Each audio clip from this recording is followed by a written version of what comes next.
મિત્રો આજે આપણે તલાટી કમ મંત્રી અને જુનિયર ક્લાર્કનું પ્રેક્ટિસ પેપર નંબર 15 જોવાના છીએ। જો મિત્રો તમને આ પ્રેક્ટિસ પેપર પસંદ આવે તો વિડીયોને લાઇક શેર અને આ ચેનલને સબસ્ક્રાઇબ જરૂરથી કરી દેજો અને સબસ્ક્રાઇબ કરીને બેલ આઇકનને ઓન કરવું ભૂલતા નહીં। તો ચલો મિત્રો આપણે આજનો આ વિડીયો શરૂ કરીએ। સૌથી પહેલો પ્રશ્ન જોઈએ કે ગુજરાત પર અંગ્રેજ સત્તા માટે ગુલામી કરાર થયો હતો તો આ કરાર ગુજરાતના કયા પ્રદેશમાં થયો હતો? તો તે પ્રદેશ કયો આવશે? ખંભાત। બીજો પ્રશ્ન, ભારતના પ્રથમ સ્વાતંત્ર્ય સંગ્રામના શહીદ તરીકે કોણ ઓળખાયા છે? તો તેમાં જવાબ આવશે મંગળ પાંડે। ત્રીજો પ્રશ્ન જોઈએ કે એની બેસન્ટે હોમ રૂલ લીગની સ્થાપના ક્યાં કરી હતી? તો તેમાં જવાબ આવશે મદ્રાસ ખાતે। ચોથો પ્રશ્ન જોઈએ કે સંસ્કૃતિ અને ઇતિહાસમાં કઈ વિદ્યાની મદદથી નોંધપાત્ર સુધારા વધારા થઈ શક્યા છે? તો તેમાં જવાબ આવશે પુરાતત્વ વિદ્યા। પાંચમો પ્રશ્ન જોઈએ કે પ્રાચીન કાળના ઋષિ મુનિઓ કયા પ્રકારનું જીવન જીવતા હતા? તો તેમાં જવાબ આવશે નૈસર્ગિક જીવન। ત્યાર પછી છઠ્ઠો પ્રશ્ન જોઈએ કે પ્રભાશંકર સોમપુરા કયા ક્ષેત્ર સાથે સંકળાયેલ છે? તો તેમાં જવાબ આવશે સ્થાપત્ય ક્ષેત્ર સાથે। સાતમો પ્રશ્ન જોઈએ કે વાસ્તુશિલ્પ નામની સંસ્થાની સ્થાપના કોણે કરી હતી? તો તેમાં જવાબ આવશે બાલકૃષ્ણ દોશીએ। આઠમો પ્રશ્ન જોઈએ કે ભારત વર્ષમાં 4 મઠોની સ્થાપના કોણે કરી હતી? તો તેમાં જવાબ આવશે શંકરાચાર્યએ। નવમો પ્રશ્ન જોઈએ કે કર્ણાટકના પ્રચલિત લોકનૃત્યનું નામ જણાવો। તો તે લોકનૃત્યનું નામ છે યક્ષગાન। 10મો પ્રશ્ન કે લેખક અને કૃતિની જોડીમાંથી કઈ જોડી સાચી નથી? તો તેમાં જોઈએ તો પંડિત વિષ્ણુ શર્મા તો મધુશાલા આ જોડી સાચી નથી। 11મો પ્રશ્ન જોઈએ કે કાન્હા નેશનલ પાર્ક ભારતના કયા રાજ્યમાં આવેલો છે? તો તેમાં જવાબ આવશે મધ્યપ્રદેશમાં। ત્યાર પછી 12મો પ્રશ્ન જોઈએ કે રણથંભોર વાઘ અભયારણ્ય કયા રાજ્યમાં આવેલું છે? તો તેમાં જવાબ આવશે રાજસ્થાન રાજ્યમાં। 13મો પ્રશ્ન ગુજરાતમાં ઈસકબુલને શેના તરીકે ઓળખવામાં આવે છે? એટલે કે ઈસકબુલને શેના તરીકે ઓળખવામાં આવે છે? તો તેમાં જવાબ આવશે ઘોડાજીરું તરીકે। 14મો પ્રશ્ન કે ખેરના વૃક્ષમાંથી શું મળે છે? તો ખેરના વૃક્ષમાંથી શું મળે? કાથો। ત્યાર પછી 15મો પ્રશ્ન જોઈએ કે ગુજરાતમાં તાપી નદીનું પ્રવેશ સ્થાન જણાવો। તો ગુજરાતમાં તાપી નદીનું પ્રવેશ સ્થાન કયું છે? હરણફાળ। ત્યાર પછી 16મો પ્રશ્ન જોઈએ કે ભારતમાં કઈ રમતમાં સંતોષ ટ્રોફી એનાયત કરવામાં આવે છે? તો તે રમત આવશે ફૂટબોલ। 17મો પ્રશ્ન જોઈએ કે ભારતમાં બાસ્કેટબોલની રમત કોણે શરૂ કરી? તો તેમાં જવાબ આવશે ચાર્લ્સ પેટરસને। 18મો પ્રશ્ન જોઈએ કે ભારતીય બંધારણનો કયો અનુચ્છેદ અખિલ ભારતીય સેવાઓ બાબતે છે? તો તે અનુચ્છેદ આવશે 312। 19મો પ્રશ્ન કે ભારતીય સર્વોચ્ચ ન્યાયાલયમાં મુખ્ય ન્યાયમૂર્તિ સહિત કુલ કેટલા ન્યાયમૂર્તિઓની જગ્યા હોય છે? તો તેમાં મુખ્ય ન્યાયાધીશ સહિત કુલ ટોટલ કેટલા હોય છે? તો તેની અંદર જવાબ આવશે 34। તો મિત્રો પહેલા 31 હતા પણ અત્યારે હાલમાં હમણાં તે સુધારો વધારો કરીને બરોબર 33 અન્ય ન્યાયાધીશ પ્લસ એક મુખ્ય ન્યાયાધીશ એમ ટોટલ 34 ન્યાયાધીશ હોય છે। ત્યાર પછી 20મો પ્રશ્ન જોઈએ કે ભારતીય બંધારણ મુજબ જિલ્લા સેશન્સ જજની નિમણૂક કોણ કરે છે? તો તેમાં જવાબ આવશે રાજ્યપાલ। 21મો પ્રશ્ન જોઈએ કે રાષ્ટ્રપતિને કયા બંધારણીય સુધારા દ્વારા મંત્રી પરિષદને સલાહ પુનઃવિચારણા માટે પરત કરવાની સત્તા અપાઈ છે? તો તે સુધારો કયો આવશે? 44મો બંધારણીય સુધારો। ત્યાર પછી 22મો પ્રશ્ન જોઈએ કે સંસદમાંથી અંદાજપત્ર પસાર કરવાની પ્રક્રિયાને કયો ક્રમ સાચો છે? તો સાચો ક્રમ કયો છે? તો તેમાં જવાબ આવશે ઓપ્શન એ 1, 2, 4 અને 3 એટલે કે અંદાજપત્રની રજૂઆત, ખાતાકીય સમિતિઓ દ્વારા ચકાસણી, ત્યાર પછી છે વિનિયોગ વિધેયક પસાર કરવું અને ત્યાર પછી છેલ્લું આવશે ફાઇનાન્સ બિલ પસાર કરવું। એટલે ઓપ્શન એ આ પ્રશ્નનો સાચો આન્સર આવશે। ત્યાર પછી 23મો પ્રશ્ન જોઈએ કે ભારતના બંધારણના આમુખમાં નીચેનામાંથી કયા એક શબ્દનો સમાવેશ થતો નથી? તો તે શબ્દ કયો આવશે? લોક કલ્યાણ। 24મો પ્રશ્ન જોઈએ કે ભારતીય બંધારણમાં 42મો સુધારો કયા વર્ષે કરવામાં આવ્યો હતો? તો તેમાં આવશે 1976માં। ત્યાર પછી 25મો પ્રશ્ન છે કે ભારતીય બંધારણનો પ્રથમ સુધારો કયા વર્ષમાં કરવામાં આવ્યો હતો? તો પ્રથમ સુધારો 1951માં થયો હતો। ત્યાર પછી 26મો પ્રશ્ન છે કે નાગરિકોની ફરિયાદોના નિવારણ માટેના ગુજરાત સરકારના સ્વાગત પ્રોજેક્ટની શરૂઆત ક્યારે થઈ હતી? તો તેમાં જવાબ આવશે 2003માં. 27મો પ્રશ્ન છે કે ગુજરાત સરકારે નાગરિકોની ફરિયાદના નિવારણ માટે કયો પ્રોજેક્ટ અમલમાં મૂક્યો છે? તો તે પ્રોજેક્ટ આવશે સ્વાગત પ્રોજેક્ટ. 28મો પ્રશ્ન છે કે વિદ્યાલક્ષ્મી બોન્ડનો હેતુ શું છે? તો તેનો હેતુ છે કન્યા કેળવણીનો. 29મો પ્રશ્ન જોઈએ કે ગેસીય તત્વમાં સૌથી ભારે તત્વ કયું છે? તો તેમાં જવાબ આવશે રેડોન. 30મો પ્રશ્ન જોઈએ કે માછલીઓના અધ્યયનને શું કહેવાય છે? તો તેમાં જવાબ આવશે ઇકિથિયોલોજી. ત્યાર પછી 31મો પ્રશ્ન કે પૃથ્વી પરનો સૌથી મોટો કોષ કયો છે? તો સૌથી મોટો કોષ કયો હશે? શાહમૃગનું ઈંડું. 32મો પ્રશ્ન છે કે માનવ શરીરમાં પ્રોટીન ફેક્ટરી એટલે શું? તો તેમાં જવાબ આવશે રાઇબોઝોમ. 33મો પ્રશ્ન જોઈએ કે એબેક્સની શોધ કયા દેશમાં થઈ હતી? તો એબેક્સની શોધ કયા દેશમાં થઈ હતી? ચીનમાં. ત્યાર પછી 34મો પ્રશ્ન કે જોયસ્ટિકનો ઉપયોગ શેમાં થતો હોય છે? તો જોયસ્ટિકનો ઉપયોગ શેમાં થાય? ગેમમાં થતો હોય છે. 35મો પ્રશ્ન છે કે HTML ભાષામાં વપરાતી માર્કઅપ સંજ્ઞા કયા નામથી ઓળખાય છે? તો તેમાં જવાબ આવશે ટેગના નામથી. 36મો પ્રશ્ન છે કે MS વર્ડમાં સ્પેલિંગ અને ગ્રામરની ચકાસણી કરવા માટે કઈ ફંક્શન કીનો ઉપયોગ કરવામાં આવે છે? તો તેમાં જવાબ આવશે Alt+F7. તે પછી 37મો પ્રશ્ન છે કે ફાઇન્ડ ધ કરેક્ટ સ્પેલિંગ. તો સાચો સ્પેલિંગ નીચેનામાંથી કયો છે? તો તેમાં સાચો જવાબ છે ઓપ્શન એ. ત્યાર પછી 38મો પ્રશ્ન છે કે નો સુનર ડીડ વી ખાલી જગ્યા ધ માર્કેટ ઇટ ખાલી જગ્યા રેનિંગ. તો તેમાં આન્સર આવશે ઓપ્શન બી, એટલે કે no sooner did we enter the market it started raining. 39મો પ્રશ્ન જોઈએ કે ઇન એની કેસ યુ ખાલી જગ્યા ટુ પરફોર્મ ધીસ ટાસ્ક. તો તેમાં આન્સર આવશે ઓપ્શન એ વિલ. 40મો પ્રશ્ન છે કે ધ શોપ ઇઝ ખાલી જગ્યા રોડ. તો તેમાં આન્સર આવશે બીસાઇડ, એટલે ઓપ્શન સી. 41મો પ્રશ્ન કે સી આસ્ક મી ખાલી જગ્યા આઈ કુડ રીડ મરાઠી. તો તેમાં આન્સર આવશે ઓપ્શન એ ઇફ. 42મો પ્રશ્ન જોઈએ કે ગીવ પાસ્ટ ટેન્સ ઓફ સીક. તો સીકનું ભૂતકાળનું રૂપ શું થશે? શોટ. ત્યાર પછી 43મો પ્રશ્ન જોઈએ કે હી હેઝ ખાલી જગ્યા નેપોલિયન ઓફ હિઝ એજ. તો તેમાં આર્ટિકલ આવશે ધ. 44મો પ્રશ્ન જોઈએ કે what is an interesting story. તો તેની અંદર પેસિવ વાક્ય બનાવવાનું છે. તો તેનું પેસિવ શું થશે? તો કે this is a very interesting story. ત્યાર પછી 45મો પ્રશ્ન છે કે ફાઇન્ડ કરેક્ટ સ્પેલિંગ. તો એમ્બેરેસિંગ શબ્દનો સાચો સ્પેલિંગ કયો આવશે? Option A. 46મો પ્રશ્ન છે કે he is climbing a tree. તો આમાં ફાઇન્ડ ધ વર્બ, એટલે કે આની અંદરથી આપણે વર્બ ક્રિયાપદ શોધવાનું છે. તો ક્રિયાપદ કયું આવશે? તો તેની અંદર ક્રિયાપદ મિત્રો આવશે ક્લાઇમ્બિંગ. ક્લાઇમ્બિંગ જે છે તે ક્રિયાપદ છે. ત્યાર પછી 47મો પ્રશ્ન જોઈએ કે મોનાર્કી આ શબ્દનો ઓપોઝાઇટ મિનિંગ શું થશે? તો તેનો ઓપોઝાઇટ મિનિંગ થશે ડેમોક્રેસી. ત્યાર પછી 48મો પ્રશ્ન જોઈએ કે સી ફેલ્ટ વાઇલ ખાલી જગ્યા. તો તેમાં જવાબ આવશે જમ્પિંગ, ઓપ્શન એ. 49મો પ્રશ્ન જોઈએ કે ધ મૂન હેઝ હાઇડ ખાલી જગ્યા ફેસ બિહાઇન્ડ અ ક્લાઉડ. તો તેની અંદર આન્સર આવશે ઓપ્શન એ હિઝ. ત્યાર પછી 50મો પ્રશ્ન જોઈએ કે આશુતોષ ડઝ નોટ થિંક ખાલી જગ્યા ધીસ સ્ટ્રીક વિલ વર્ક. તો તેની અંદર આન્સર આવશે ઓપ્શન સી વેર. 51મો પ્રશ્ન છે ખાલી જગ્યા you are ill I will act for you. તો તેની અંદર સાચો આન્સર આવશે ઓપ્શન સી બીકોઝ ઓફ. ત્યાર પછી 52મો પ્રશ્ન જોઈએ કે પ્રિવેન્ટ શબ્દ જે છે તેનો એડજેક્ટિવ ફોર્મ કયું છે? તો પ્રિવેન્ટનું એડજેક્ટિવ કયું થશે? Prevention, option A. 53મો પ્રશ્ન જોઈએ કે my parents have been married ખાલી જગ્યા 49 years. તો તેની અંદર સાચો આન્સર આવશે ઓપ્શન સી સિન્સ. 54મો પ્રશ્ન જોઈએ કે આઈ રિયલી એન્જોય ખાલી જગ્યા ધ પુઅર. તો તેની અંદર આન્સર આવશે હેલ્પિંગ, એટલે કે I really enjoy helping the poor. 55મો પ્રશ્ન જોઈએ કે અવર્સ ઇઝ એ ખાલી જગ્યા સ્કૂલ્સ. તો આ ખાલી જગ્યામાં જવાબ આવશે ઓપ્શન એ ગર્લ્સ. 56મો પ્રશ્ન જોઈએ કે મનહર ઇઝ અ પર્સન ખાલી જગ્યા is taking over my job next week. તો તેની અંદર સાચો આન્સર આવશે ઓપ્શન એ વુ.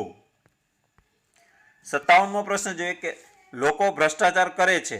તો આનું પ્રેરક વાક્ય બનાવો. તો પ્રેરક વાક્ય કયું નીચેનામાંથી થશે? તો તેની અંદર સાચો આન્સર આવશે એ અને બી બંને, એટલે કે લોકો ભ્રષ્ટાચાર કરાવે છે અને નેતાઓ લોકો પાસે ભ્રષ્ટાચાર કરાવે છે. આ બંને પ્રેરક વાક્ય છે. ત્યાર પછી 58મો પ્રશ્ન જોઈએ કે આકાંક્ષાથી સવારે પડી જવાય. તો આકાંક્ષાથી સવારે પડી જવાય આનું કર્મણી વાક્ય બનાવો. તો આનું કર્મણી વાક્ય શું થશે? તો કે કર્મણી વાક્ય ન બને. તો આ વાક્યનું કર્મણી વાક્ય બનશે નહીં. ત્યાર પછી 59મો પ્રશ્ન જોઈએ કે ચંપક શાળામાં રડ્યો. આ વાક્યને ભાવે પ્રયોગમાં પરિવર્તિત કરો. તો આનું ભાવે પ્રયોગમાં પરિવર્તિત કરીએ તો તેની અંદર સાચો આન્સર આવશે ચંપકથી શાળામાં રડાઈ ગયું. 60મો પ્રશ્ન જોઈએ કે બાળકે શરબત પીધું. આને કર્મણીમાં ફેરવો.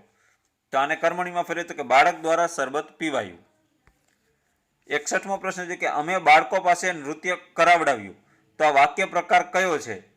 તો આ કેવા પ્રકારનું વાક્ય છે? પ્રેરક વાક્ય છે. 62મો પ્રશ્ન જોઈએ કે દાદીમાં સાયકલ ચલાવે છે. આ વાક્ય કયા પ્રકારનું છે? તો આ વાક્ય કેવું છે? કર્તરી વાક્ય છે. 63મો પ્રશ્ન જોઈએ કે નીચેનામાંથી કયો વ્યંજન કઠોર વ્યંજન છે? તો તેમાં જ આવશે સવ્યંજન જે છે તે કઠોર વ્યંજન છે. 64મો પ્રશ્ન ગુજરાતી વ્યાકરણમાં વિભક્તિના કુલ કેટલા પ્રકાર છે? તો તેમાં જ આવશે 8 પ્રકાર. 65મો પ્રશ્ન જોઈએ નીચેનામાંથી પાંચમી વિભક્તિ કઈ છે? તો પાંચમી વિભક્તિનું નામ શું છે? અપાદાન વિભક્તિ. 66મો પ્રશ્ન કે તમે કાંઈ કહેશો. તો આમાં કાંઈ નીચે અંડરલાઈન છે. તો આ રેખાંકિત શબ્દના સર્વનામનો પ્રકાર જણાવો. તો તે કેવા પ્રકારનું સર્વનામ છે? અનિશ્ચયવાચક સર્વનામ. 67મો પ્રશ્ન જોઈએ કે સંધિ છોડો. તો વાકપતિ શબ્દની સંધિ છોડીએ તો જવાબ શું આવશે? તો તેમાં આવશે વાચ વત્તા પતિ. 68મો પ્રશ્ન જોઈએ કે સાચી જોડણી ઓળખાવો. તો નીચેનામાંથી સાચી જોડણી કઈ છે? તો આવિર્ભૂત શબ્દની જોડણી સાચી છે. 69મો પ્રશ્ન જોઈએ કે શબ્દ સમૂહ માટે એક શબ્દ આપો. કે હાથમાં રાખીને મારી શકાય તેવું હથિયાર. તો એક શબ્દમાં શું કહેવાશે? શસ્ત્ર. ત્યાર પછી 70મો પ્રશ્ન જોઈએ કે સુક્તિ શબ્દની સંધિ છૂટી પાડો. તો સુક્તિની સંધિ છૂટી પાડે તો ઓપ્શન બી સુ વત્તા ઉકી, એટલે સુ વત્તા ઉક્તિ, એટલે તેમાં સુક્તિ શબ્દની સંધિ છૂટી પડશે. ત્યાર પછી 71મો પ્રશ્ન કે સરંગટ શબ્દનો અર્થ જણાવો. તો સરંગટ શબ્દનો અર્થ શું થશે? તો તેનો અર્થ થશે ઘૂંઘટવાળી. 72મો પ્રશ્ન કે માત્રામેળ છંદમાં કયો છંદ 28 અક્ષરનો છે? તો તે છંદ આવશે હરિગીત છંદ. 73મો પ્રશ્ન છે કે સરસંધાન કરવું. આ રૂઢિપ્રયોગનો અર્થ આપો. તો તેમાં જ આવશે લક્ષ્ય સાધવું. 74મો પ્રશ્ન કે 16 તાણી શું. આ રૂઢિપ્રયોગનો અર્થ દર્શાવો. તો તે રૂઢિપ્રયોગનો અર્થ થશે 16 તાણી શું. તો આ રૂઢિપ્રયોગનો અર્થ શું થશે? તો કે મરી જવું. ત્યાર પછી 75મો પ્રશ્ન કે સાવલી આ શબ્દ જે છે તેના તળપદા શબ્દનું શિષ્ટ રૂપ શોધો. તો તેનું શિષ્ટ રૂપ થશે સાદડી. 76મો પ્રશ્ન જોઈએ કે શિખંડી છંદનું ગાન કરતી વખતે જો તમારે બીજી વખત અટકાવવાનું થાય તો તમે કેટલા અક્ષર પછી અટકશો? એટલે કે આ શિખંડી છંદમાં જે યતિ આવે છે તે પહેલી યતિ અને હવે બીજી યતિ કેટલામાં અક્ષર આવે છે? ટૂંકમાં આ ક્વેશ્ચન એમ કહેવા માંગે છે. ક્વેશ્ચન શું કહે છે?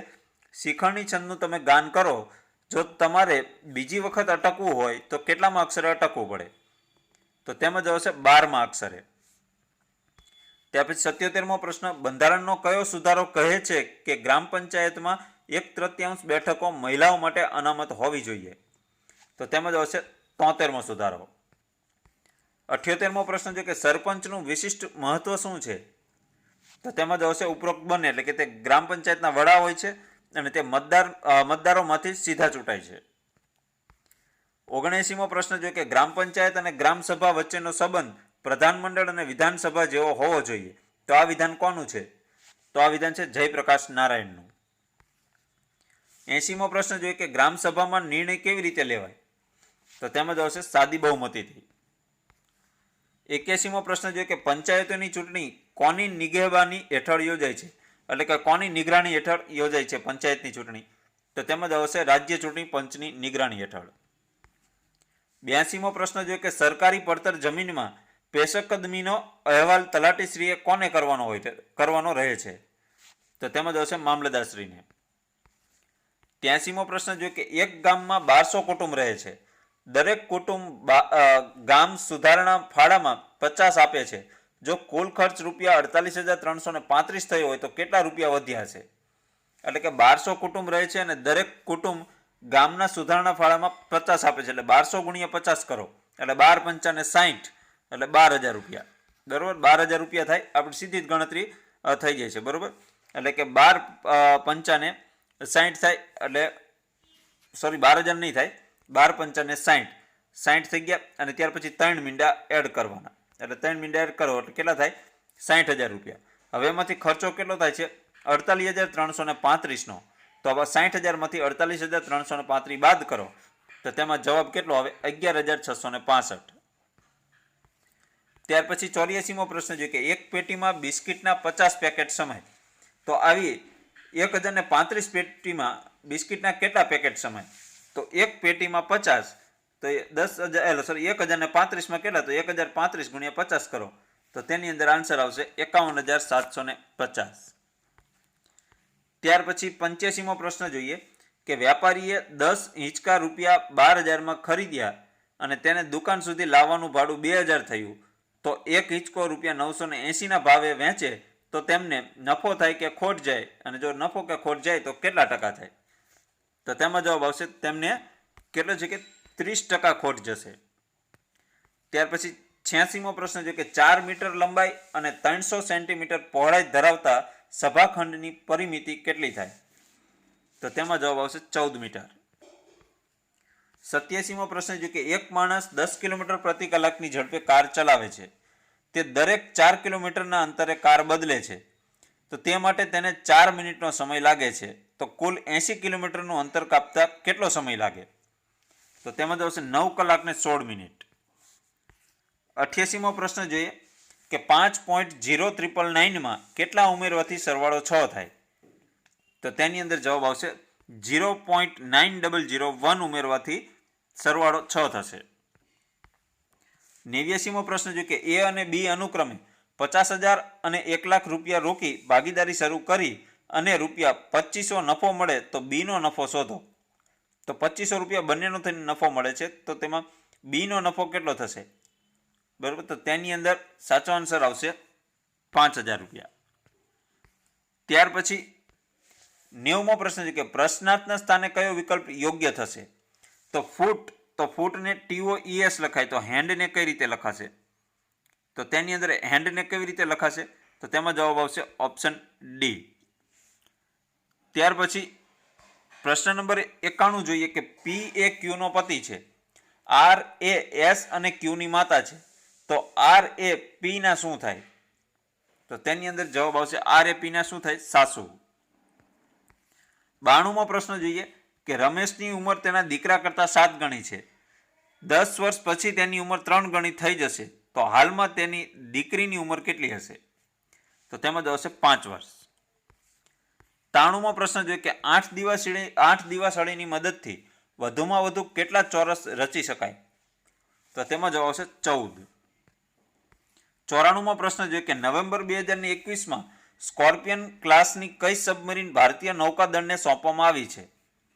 તો તેમાં જવાબ છે INS વેલા. 95મો પ્રશ્ન જોઈએ કે INS વેલા કયા ક્લાસ વર્ગ કે શ્રેણીની ચોથી સબમરીન છે? તો તેમાં આપણે આગળ જોઈએ સ્કોર્પિયનની. 96મો પ્રશ્ન જોઈએ કે કેટલા મહાનુભાવોને વર્ષ 2021 માટે પદ્મ પુરસ્કાર અર્પણ કરવામાં આવ્યા છે? તો તેમાં જ આવશે 119 મહાનુભાવોને. 97મો પ્રશ્ન જોઈએ કે ભારતમાં વર્ષ 2021નો પદ્મ વિભૂષણ પુરસ્કાર કુલ કેટલા મહાનુભાવોને અર્પણ કરવામાં આવ્યો છે? તો તેમાં જ આવશે 7 વ્યક્તિઓને. ત્યાર પછી 2021માં પદ્મ ભૂષણ પુરસ્કાર કેટલા વ્યક્તિઓને અર્પણ કરવામાં આવ્યો છે? તો તેમાં જ આવશે 10 વ્યક્તિઓને. ત્યાર પછી 99મો પ્રશ્ન કે ભારતમાં શ્રી અટલ બિહારી વાજપેયીના જન્મદિવસને સુશાસન દિવસ તરીકે ઉજવવાનો પ્રારંભ ક્યારથી થયો? તો તેમાં જ આવશે 2014થી. ત્યાર પછી આજના વિડીયોનો છેલ્લો પ્રશ્ન એટલે કે 100મો પ્રશ્ન જોઈએ કે ભારતમાં સુશાસન સપ્તાહ 2021ની ઉજવણી કયા સમય દરમિયાન કરવામાં આવી હતી? તો તેમાં જ આવશે 20 થી 25 ડિસેમ્બર સુધી. તો મિત્રો આપણે તલાટી કમ મંત્રીનું પેપર સોલ્યુશન નંબર 15મું જોયું. જો તમને આ પેપર સોલ્યુશન પસંદ આવે તો આ વિડીયોને લાઇક, શેર અને આ ચેનલને સબસ્ક્રાઇબ કરવું ભૂલતા નહીં. અને જ્યારે પણ મિત્રો તમે સબસ્ક્રાઇબ કરો તો બેલ આઇકન જે આવે છે તેને ઓન કરવું ભૂલતા નહીં, જેથી કરીને આવનારા દરેક વિડીયોનું નોટિફિકેશન તમને મળતું રહેશે. તો ચલો મિત્રો આજનો વિડીયો અહીં પૂરો કરીએ. જય હિન્દ, વંદે માતરમ.